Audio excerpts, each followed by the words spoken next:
Hey guys, it's me, Charles Francis from Ground Level Coaching, and I want to jump up in here today because something came to my mind, and I always like to capture things when they come into my mind, even though I'm driving to work, so I'm not looking at the camera, I'm looking straight ahead. I haven't got my hand on any device, so don't no one accusing me of not focusing on the road.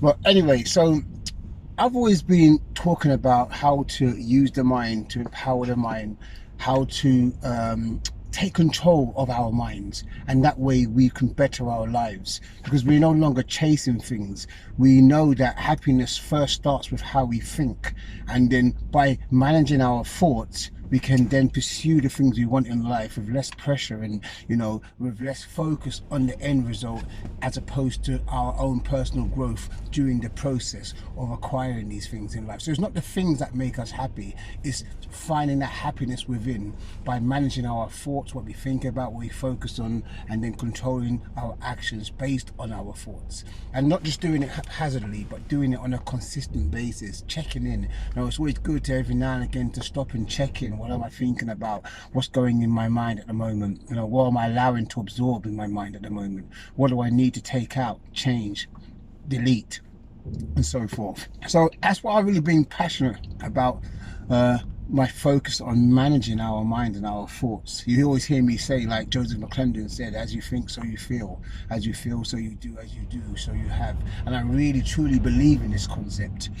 But the reason why many people may not know why I'm so passionate about this and why my focus is on this, as opposed to teaching people how to own a seven-figure business or how to start your own online stuff and that lot. I mean, anyone can learn these things, and then go ahead and teach someone these things. And even if you haven't got it yourself, you can still be in a position to teach other people how to do it, because you can acquire these skills, you can learn these skills. But the reason why I'm so passionate about managing your mind is because I think basically because for me, I've seen it first-hand evidence for myself how it has transformed my life. Many people that didn't know me, that don't know how I was back in the days, I really went kind of from nothing to something. When I was growing up, well, this is for another story, but let me give you a brief outline of how I grew up. When I grew up, everything around me was really centered around drugs, crime, music, and that was my real, what my environment growing up as a young person. I had zero confidence in anything I was doing, really. And I know to others they may have said, "Oh, look at Charlie, he's trying this," but the reality of it is that I really didn't have any confidence growing up. I didn't have any confidence getting women, getting girls when I was in school because of my stutter.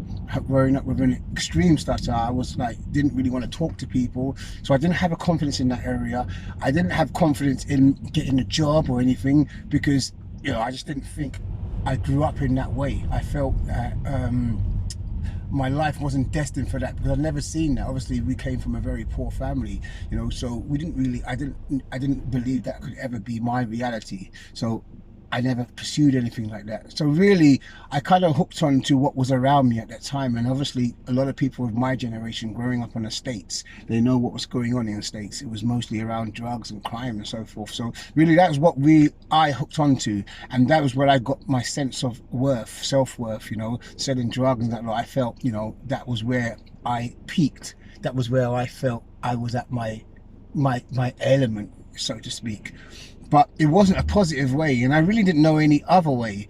And this is, don't get me wrong, I'm going to come to why I always focus on the mind now. It's because I remember at one point I kind of watched my life spiral out of control, and I really knew that something had to give, something had to change. I really knew that if I continued the way I was going, there was only going to be one of three outcomes. I was either going to become a junkie because getting too high on your supply. I was either going to become in prison because hang around with the wrong people, you're eventually going to get caught by the police, or I was going to end up dead because you're in the wrong company, wrong place, wrong time, associated with the wrong people. So I kind of knew that was my vision for my future if I continued doing what I was doing. But I also knew on the other side that my mother didn't bring me up like that. She didn't align herself. We wasn't brought that way. Although we didn't have any money in those things, we still didn't have those principles instilled in us. That wasn't us. That was what I chose to latch onto, but it wasn't my innate character, myself. My mum didn't name me Faith. My original name is Faith. She didn't name me Faith for nothing. You know, we didn't have that tight bond as a family for nothing. There was reasons behind this. It's just that I couldn't see it at the time. And I remember coming to a stage in my life where I knew something had to give. I didn't want to live like this anymore. I knew I didn't want to be like that. And I went on a trip, my first time leaving the country as it goes, and I went to on a trip, and my brother gave me a book to read, and it was a book by Tony Robbins, Unleash the Power Within. Now, Tony Robbins was big at this time, but I'd never ever heard of him at this age. We're talking about early 2000s. I'd never heard of him that day before, you know. The people I was hearing was Shabba Ranks, Buju Banton, these type of people, Capleton. These are the type of people that I was hearing of, Bob Marley.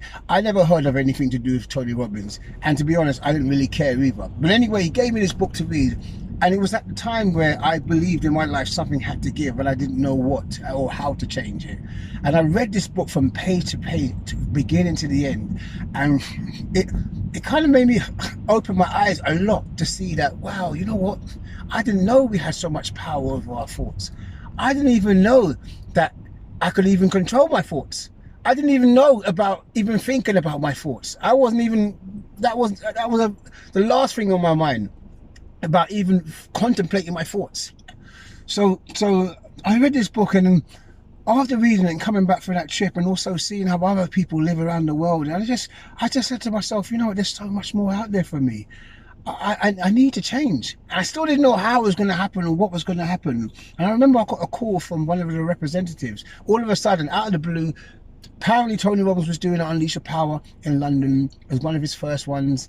And I had no idea what it was again. And I remember on that call, I'll never forget on that call, when the guy said to me, do you want to attend? And I said, yeah, but I can't afford it. There's no way I was going to get $6,000. I had no idea. There's no way I was going to, I can't remember how much it was, but I was no way I was getting that money, no chance. So I said to him, I just can't afford it. And he said to me, look, if you want to go, just pay the deposit and you'll find a way to find the rest of the money. And I thought, don't be stupid. If you haven't got it, you haven't got it. You don't just find a way to find money. You just haven't got it. So I said, well, I just can't afford it. And he goes, do you want to go? I said, yeah, I do want to go. He said, look, just pay it and you'll find a way. So I thought, you know what, I'll just pay it. I'll just pay the deposit. It was only something very minor, like 30, 40 pounds. And then I have thousands of pounds to find afterwards. I had no idea what was going to happen.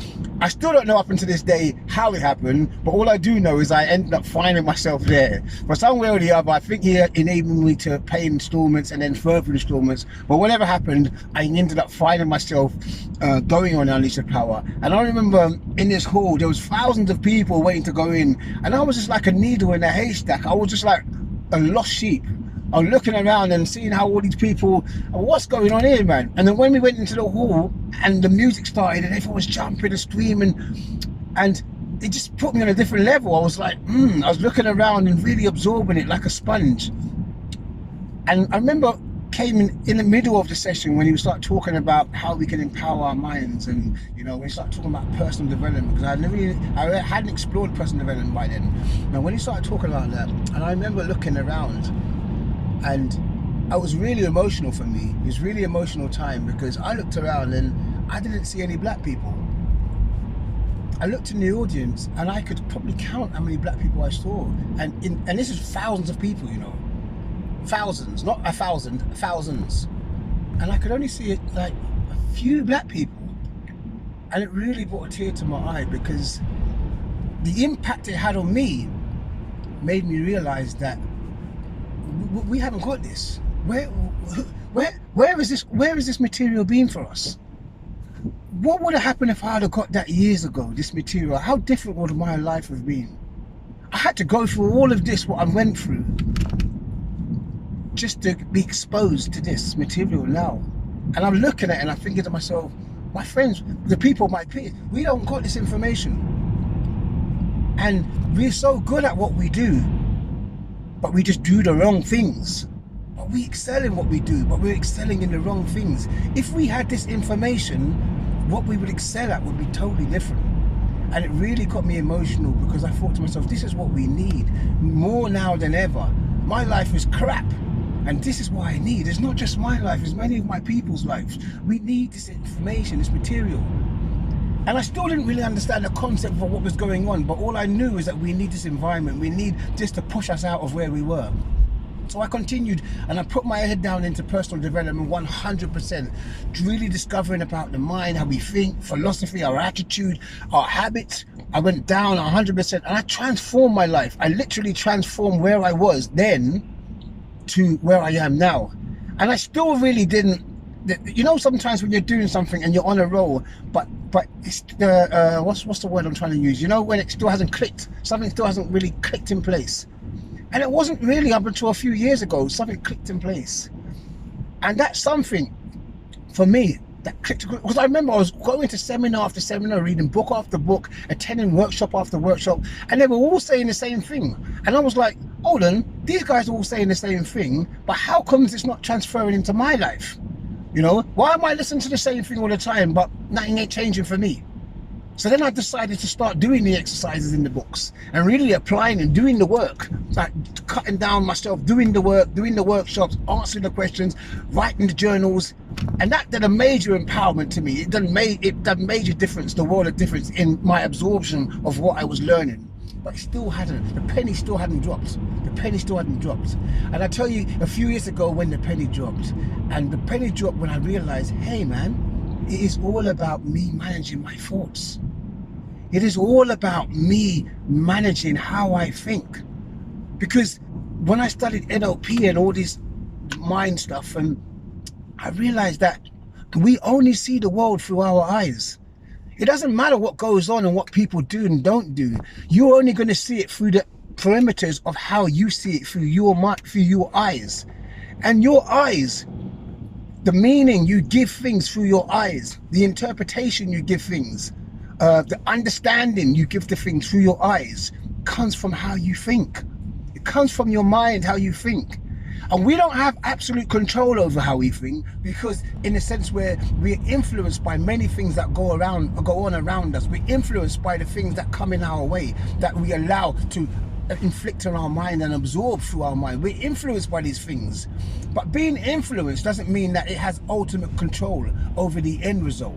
So yes, we are influenced by these things, but if we exercise our right to control our mind, then we can decipher what's good and what's not good. We can delete what we don't want, what's not empowering. We can focus more and put more onto project the things that do empower us, that put us above where we used to be, that help us grow, you know. And this was the key.